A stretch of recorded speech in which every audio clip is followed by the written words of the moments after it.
انتوا اللي رح تعلقوا هلا من جماعتهم للمسلحين، رح تعلقوا لي خليك محلك واذا زلمه ايه انا ضليت محلي بساحه العاصي لوقت اللي الجيش قال لي اطلع، والا وانا مدني وحياتكم ما كنت طلعت.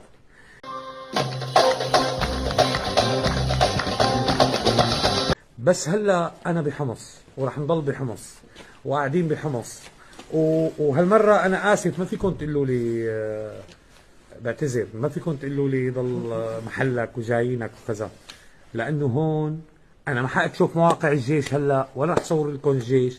بس ولما انت جاحش لا مؤاخذه بتشتغل في الخرده ليه؟ انت بالكتير قوي تشتغل في البرسيم عشان لو ما بعتوش تاكله.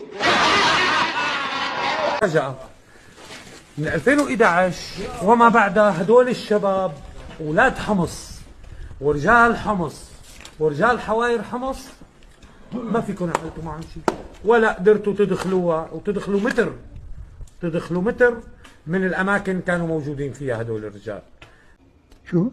شو هي مكتوب هون؟ وين بسم الله. هدول الرجال موجودين مع الجيش وامورهم الحمد لله وان شاء الله تمام. مرحبا عم، كيفك؟ شو الوضع؟ احلى وضع. شو؟ هل عندك الجرأة أن تقف أمام الملايين وتقول نعم كنت ممحونا وكان يلاط بي؟